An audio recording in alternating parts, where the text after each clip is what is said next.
Baiklah Anda semuanya, Assalamualaikum. Yang harus dipersiapkan adalah buku sosiologi dan modul yang ada ya. Mengenai tugas, kita lanjutkan di classroom. Untuk pertama ini, kita bahas tentang definisi kelompok sosial.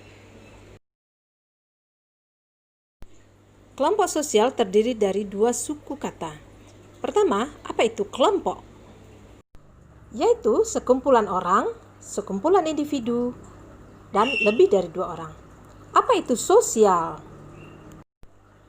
Yaitu hubungan sosial, saling berinteraksi, dan memiliki ikatan bersama.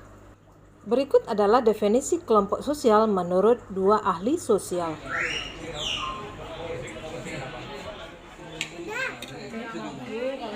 Yang pertama, menurut Mayor Pollack, adalah sejumlah orang yang satu sama lain memiliki hubungan sebagai sebuah struktur untuk memenuhi kepentingan bersama. Ingat, memenuhi kepentingan bersama. Yang kedua, menurut Joseph Ruchek and Roland Warren, kelompok yang terdiri atas dua atau lebih manusia dan di antara mereka terdapat beberapa pola interaksi dapat dipahami oleh anggota secara keseluruhan.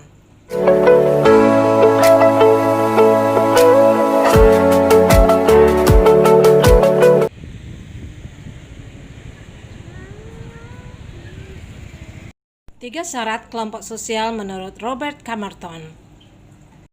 Yang pertama, individu dalam kelompok harus memiliki pola interaksi. Yang kedua, pihak yang berinteraksi mendefinisikan dirinya sebagai anggota kelompok. Maksudnya adalah anggota kelompok tersebut mengakui dirinya bahwa ia adalah bagian dari kelompok tersebut. Yang ketiga, pihak berinteraksi didefinisikan oleh orang lain sebagai anggota kelompok. Artinya ada pengakuan dari orang lain terhadap keberadaanmu dalam kelompok. Berikutnya kita bahas tentang 4 ciri kelompok sosial. Ciri yang pertama, kelompok sosial adalah satu kesatuan yang nyata, dapat dikenal dan dapat dibedakan kelompok lainnya. Contoh, sekolah SMA 6 Negeri Padang memiliki logo yang membedakan dengan yang lain.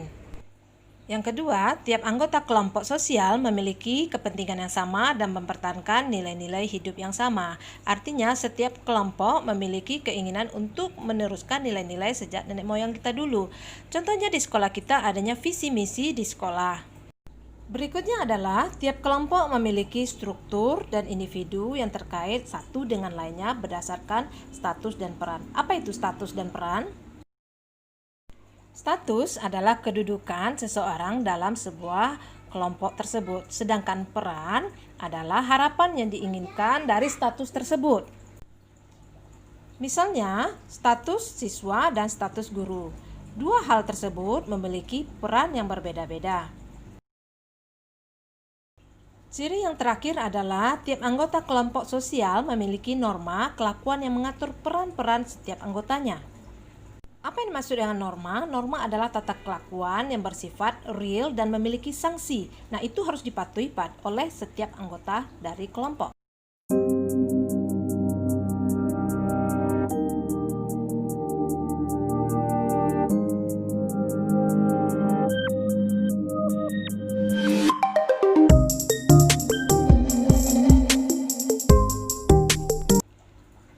Definisi kelompok sosial sudah kita bahas. Syarat kelompok sosial juga sudah. Dan ciri kelompok sosial. Sampai jumpa untuk berikutnya.